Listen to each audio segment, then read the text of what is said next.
Hi, welcome back. Thanks for joining us. That's Rosie. She'll be popping in and out. I have cats who don't like to be left alone with the door fully shut, so my apologies for the distraction. So I hope you're keeping safe and healthy. And today we're going to discuss lower back pain. I'm going to do this in a 3-part series, so no one video is too long. What we want to treat when we're talking about lower back pain is all of the muscles that surround the back. So a lot of times you can have pain from having weak hamstrings, glutes, abdomen muscles, and weak back muscles themselves. And if we don't treat that whole complex, then if we're only working on the back itself, we're not really addressing the full problem, right? And I just want to say, if you have any kind of diagnosis that's a little bit more serious, if you have stenosis, if you have a bulging or a herniated disc, please be extra cautious. If there's any pain at all, I want you to stop. And that goes for everybody. If there's any pain, stop. This is not a no pain, no gain situation, okay? And you can instead do something that you know is comfortable. You can hang out and breathe. You can wait until I go into the next demonstration, but I don't want you pushing anything ever, okay? We don't want to make things worse. We want to make them better, and that is not through pain.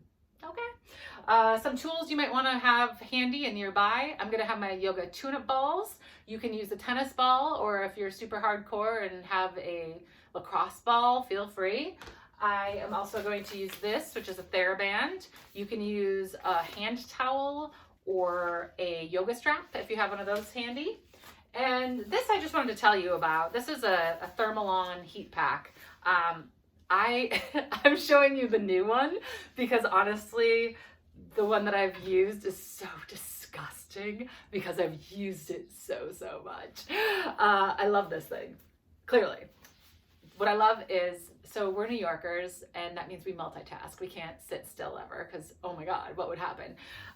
So I love this because I can just tie it in place, and then I can bop around and do the dishes or whatever, right? And that is nice for my neck and shoulder warming, or on a cold winter's day, it keeps me warm. Sometimes I take it to bed. I mean, I use this thing all the time. The other thing, since it has the tie, I can tie it to my waist, and then look at this. It warms my lower back, and because it has that little divot built in for the neck, it actually kind of sits nicely on the sacrum. So I feel like it's so much more than what it thinks it is. It just hasn't learned it yet. But I'll include this in the links. It's the Thermalon heat pack. And that is one thing that we should discuss. If you're not sure about whether to heat or to ice an area, there are definitely different theories about that. I tend to prefer heat, but every once in a while that doesn't work. Sometimes I heat an area and it makes it worse, especially if there's inflammation present. Heating is going to bring more blood into the area, and if it's already inflamed, that means there's already an abundance of blood in the area, and that can make it worse.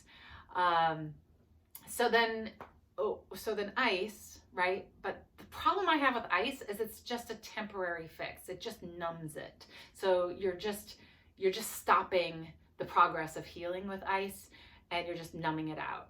So what I would recommend instead, if you find that the heat's not really helpful and you usually tend to go toward ice, try contrast bathing. It's a combination of using the heat and the ice, 5 minutes of heat, 5 minutes of ice, and so on, back and forth for about 20 minutes. And what that does is it keeps bringing blood in and out of the area. So you're not just completely numbing it and then just leaving it to be painful in another 20 minutes or so. And I don't have a cold pack to show you, but there's plenty of them online, and you can even use ice if you don't have one specifically. Just make sure you wrap it in a thin paper towel, or not a paper towel, a hand towel, something so that you're not going to get freezer burn on your body. Okay, so let's get started. First, what we should do is focus on strengthening. So areas that get weak with lower back pain: hamstrings, glutes, abdomen, the back itself. So if all of those areas are weak, then we need to strengthen them to support our back and to give our back a chance. The other thing that happens is if you have, like, for example, I have something called hyperlordosis. It just means that the curve in my lower back is a little bit more exaggerated than normal. So that means my butt sticks out, and it means I'm kind of in this arched position, which leaves my abdomen muscles over lengthened and not engaged. And it leaves my back arched, which means that those muscles are kind of in a constant state of contraction. And it's challenging because my abs won't fire like a normal posture would when you walk. So I have to really be conscious about getting those abs to fire. And if you're like me, you need a little bit of extra help with that. And what happens is if you take an exercise class or you're following some kind of routine on a video and you're feeling it in your back and you're not feeling it where you're supposed to, that means that those muscles where you're supposed to be feeling it aren't firing. So what I like to do first is just to show you a couple of easy exercises to get those abs firing. And it's really subtle, but I feel like it's so helpful. So find yourself on a mat or on the floor, whatever you're using today, and just lie down. And you want to have your heels just about at your fingertips, and you want your knees to be in alignment with your spine. Okay, you don't want them out here and here. You want it nice and aligned. And all we're going to do right here is we're just going to focus on our lower belly and our back. And what I want you to do is think about dipping your pelvis up towards your sternum. So you're thinking about bringing your pelvis up as if it were a bowl, and you're pouring the water up towards your face.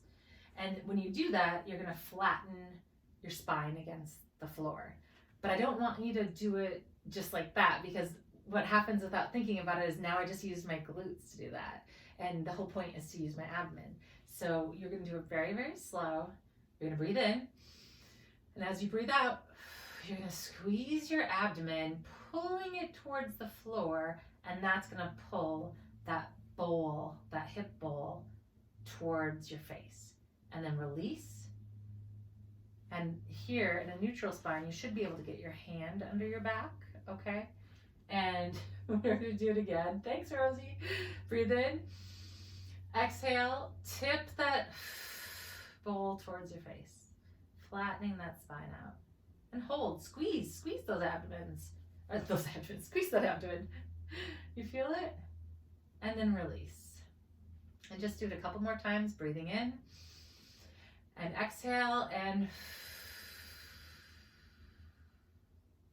the other benefit of doing it on the exhale is you let all that air out of your abdomen, so it sometimes allows you to feel the musculature more.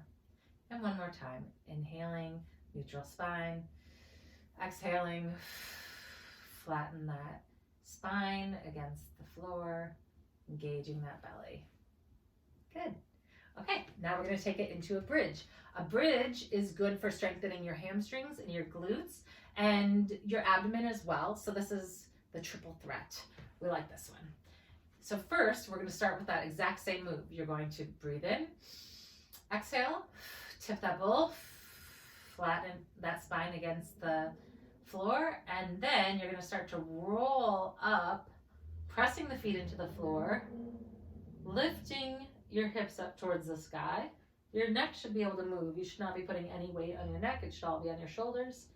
And then we're squeezing our glutes. We're squeezing our hamstrings. We're going to take it a little bit more specifically. You're going to think of moving those knees towards the wall in front of you. So that should fire up your hamstrings and your glutes just a little bit more. And here you're going to hang out. And we're going to take it into little dips. Now, here's the thing. I want you to keep your glutes engaged while you dip down and dip back up. So you're dipping down, you're dipping back up. If you let those glutes go, it looks like this. So that's defeating the purpose. We want to keep those glutes nice and squeezed. Glutes your butt, you know, and then dip and lift. And dip and lift. And as you lift, almost think of that navel going back towards the spine. So you're making this just like a nice tight shape. And again, pressing those knees towards the wall in front of you. Little dips and squeezes. Dip, squeeze, keep the squeeze, squeeze it more. You know you want to. I'm just kidding. Okay. And we'll roll down from our upper back, through our middle back, into our lower back. Really And you can lengthen your legs, lengthen your arms over your head, give yourself a nice stretch. Another thing, if that didn't feel like you were able to fully engage your abdomen, there's another little trick that I like to use where you bring one knee up into tabletop and you just do one leg at a time. And you're just gonna bring that knee probably within a 5 or 6 inch range and just super, super slow back and forth, keeping that shin in what's called a tabletop position. So you wanna keep that parallel with the floor. And this, after doing it, let's say do it about 10 times, you should start to feel that side of your abdomen fire. And it's very satisfying if you're somebody like me where your abs don't fire normally, to all of a sudden feel it kick in. It's like, oh, hey, there you are. Hello, I knew you were there all along. So now I'm just starting to feel it here. Okay. And then you'd want to do it on the opposite leg as well, right? So that's something you can play with on your own. And the other strengthening exercise I want to go over is a modified Superman. You can work your way up to Superman, but considering we're already talking about having lower back pain, the last thing we want to do is to go straight into it because that could increase your back pain. So let's start with strengthening first. So you're going to lie on your stomach. You're going to keep your feet in line with your hips. Okay, so you don't want them way out or tucked together. You want it nice and neutral. And then you're going to bring your head on the floor. Now I'm just going to say this so that I don't forget, because I always forget this. When you lift your body, you want to keep your neck in alignment with your spine. So the instinct is going to be to look ahead. Don't do that. Just think of there being a nice long string lifting up the top of your head, okay? So, forehead on the ground, tops of your hands on the floor. You're going to engage your abdomen. So think of squeezing that navel towards your spine, which also will make your pelvis bone dig into the mat a little bit. Go ahead and use that as an anchor. That'll help support your spine. And then the first move you're going to do is squeeze your shoulder blades together and squeeze those shoulders down. And then you're going to reach down with your fingertips all the way as far as you can. And that movement should help lift your upper body off of the mat. So for this, we're going to just keep our feet down to start. Again, that's another more advanced move, is you can lift your feet up as well. But for now, we're keeping our feet down. Really press those pinky toes into the ground. And then we're going to slowly lower back down again. I need to move up because my pinky toes are not reaching. Okay? And so once again, engage the belly. Press that pubic bone into the floor.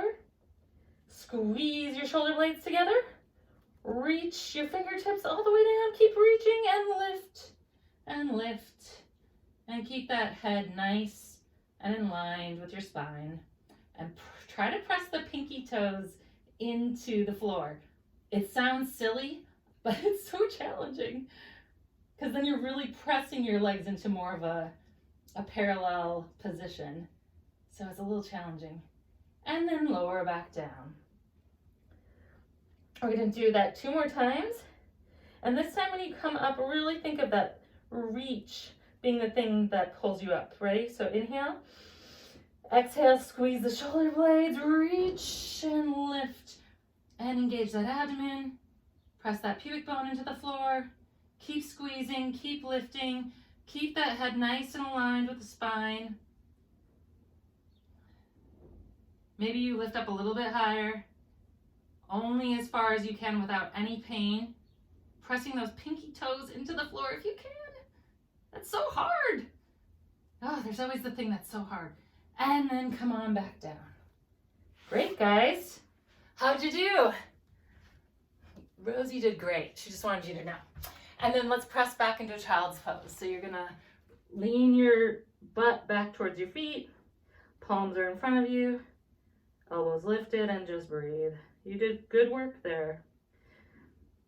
So as you're breathing, just know that those are things that you can do on your own to help strengthen your body. And this is just a little taster, but if you're gonna do it on your own, I would say do at least 10 of each of those. There's different theories on reps versus doing as many as you can before you get fatigued. Whatever works for you. If you want to do 3 sets of 10, 3 sets of 12, or if you want to just do as many as you can, or if you just don't have time and you want to say, I'm going to do 10 of those and 10 of those and 10 of those, and that's it. It's really up to you, okay? But I just wanted to give you a little heads up of how to get started. So that's strengthening, and meet me back here again for stretching. And then we'll do another video of using the massage tools, okay? Maybe Rosie will join us again. Very exciting. So if you like this, please give me a thumbs up. Make sure to hit that subscribe button, and have a great, great day. Thanks. See you soon. Bye.